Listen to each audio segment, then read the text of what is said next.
प्रिय शिक्षक भाइयों नमस्कार। स्टूडेंट एकेडमी अड्डा में आपका बहुत बहुत स्वागत है। आज 24 सितंबर 2024 को राज्य शिक्षा केंद्र भोपाल द्वारा एक बहुत ही महत्वपूर्ण आदेश जारी किया गया है। प्राइमरी स्कूल के बहुत से शिक्षक साथियों को इस समस्या का सामना करना पड़ रहा था कि उनको किस कक्षा में अध्यापन कार्य करना है, क्योंकि एफएलएन की ट्रेनिंग हुई थी तो बहुत से शिक्षक साथियों ने कक्षा 1 और 2 की एफएलएन ट्रेनिंग ली तथा कुछ शिक्षक भाइयों ने 3 और 4 की एफएलएन ट्रेनिंग ली। अब उनको कक्षा विभाजन में या अलग अलग कक्षाएं पढ़ाने में समस्या का सामना करना पड़ रहा था। कुछ शिक्षकों का आपस में कंट्रोडिक्शन भी हो रहा था कि हमको यह कक्षा नहीं पढ़ाना है, अगर हम 3-4 पढ़ाएंगे तो 5 नहीं पढ़ाएंगे, 1-2 कक्षा वाला शिक्षक 5वीं पढ़ाएगा, कक्षा 1-2 जो शिक्षक पढ़ा रहे हैं वो कहते थे मैं 5वीं नहीं पढ़ाऊँगा। तो इन सभी समस्याओं का समाधान राज्य शिक्षा केंद्र द्वारा कर दिया गया है और आज उसके बाबत एक महत्वपूर्ण आदेश जारी किया गया है।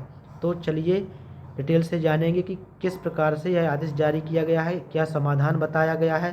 तो इसके लिए आपको वीडियो को अंत तक जरूर देखना है तथा हमारे यूट्यूब चैनल को जरूर सब्सक्राइब करें एवं वीडियो को ज़्यादा से ज़्यादा लाइक एवं शेयर करें ताकि सभी तक यह जानकारी पहुंच सके। आपको समय समय पर सभी जानकारियां इस प्लेटफॉर्म पर मिलती रहेंगी।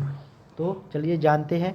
राज्य शिक्षा केंद्र द्वारा आज एक पत्र जारी किया जो राज्य शिक्षा पॉपुलरिटी एफएलएन 2024 जिसका आदेश क्रमांक 2133 है, जो 24 सितंबर 2024 को जारी किया गया। समस्त प्राचार्य डाइट एवं समस्त जिला परियोजना समूह के नाम इसका विषय है जो वही महत्वपूर्ण है। विषय एफएलएन एवं प्रीपरेटरी कक्षाओं हेतु शिक्षकों द्वारा प्राप्त प्रशिक्षण के अनुसार कक्षाएं आवंटित करने विषयक, अर्थात जिन शिक्षकों ने एफएलएन की ट्रेनिंग ली है उनको किस प्रकार से कक्षाओं का आवंटन करना है और किन कक्षाओं का उनको अध्यापन कार्य कराना है, यह इसमें बताया गया है। तो चलिए जानते हैं। विषयांतर्गत लेख है कि अधिकांश जिलों में कक्षा 1 से 4 तक का प्रशिक्षण कार्य पूर्ण हो चुका है। अब अधिकतर जिलों में लगभग पूरे मध्य प्रदेश में 1 से 4 तक का जो एफएलएन प्रशिक्षण था वह संपन्न हो चुका है।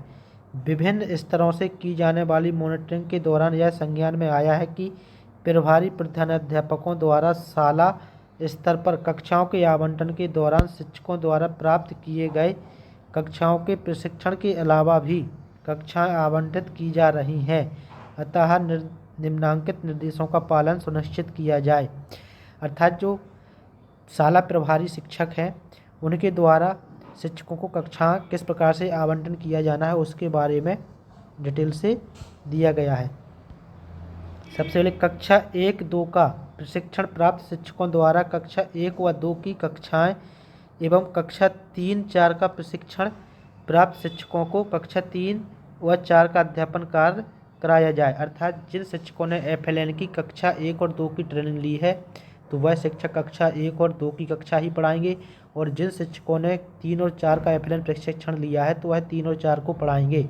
यदि शाला में 2 ही शिक्षक पदस्थ हैं तो कक्षा 3 व 4 पढ़ाने वाले शिक्षक द्वारा ही कक्षा 5 का अध्यापन कार्य कराया जाएगा। अधिकतर शालाओं में 2 ही शिक्षक पदस्थ हैं।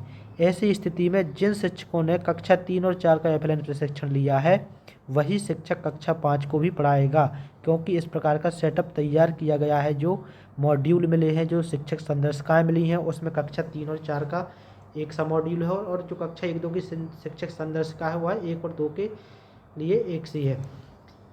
3 शिक्षकों की उपलब्धता पर कक्षा 5 3 शिक्षकों की उपलब्धता पर कक्षा 5 हेतु पृथक शिक्षक द्वारा अध्यापन कार्य कराया जा सकता है। 3 से अधिक शिक्षक पदस्थ होने पर कक्षाओं का विभाजन इस प्रकार किया जाए कि दोनों कक्षाओं कक्षा 1 व 2 अथवा 3 और 4 के आधे आधे बच्चे प्रत्येक शिक्षक को आवंटित हों। अर्थात जिन विद्यालयों में 3 शिक्षक हैं उसमें कक्षा 5 का अध्यापन कार्य तीसरे शिक्षक द्वारा कराया जाएगा। जिन विद्यालयों में 3 से ज़्यादा शिक्षक हैं वहाँ पर कक्षा 1 या 2 अथवा 3 व 4 के आधे आधे बच्चों को उन शिक्षकों के बीच डिवाइड कर दिया जाएगा।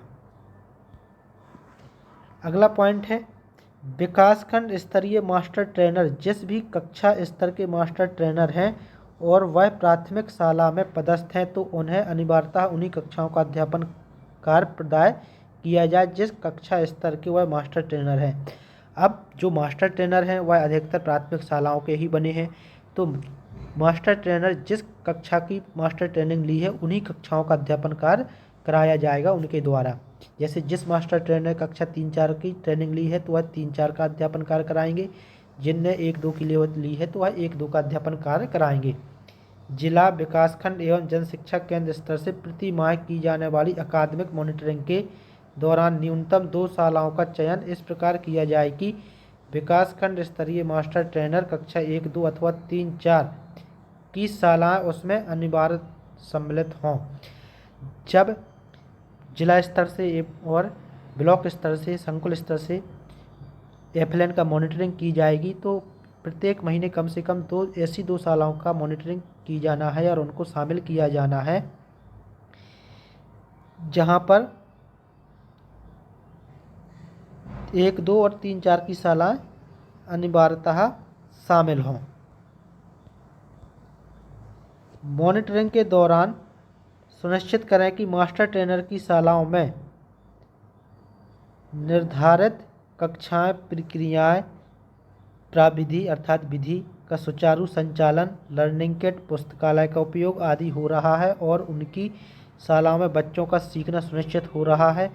मास्टर ट्रेनर की शालाएं आदर्श शाला के रूप में विकसित हों एवं ऐसी शालाओं के प्रयासों को अन्य शालाओं में लागू करने हेतु प्रयास किए जाएं।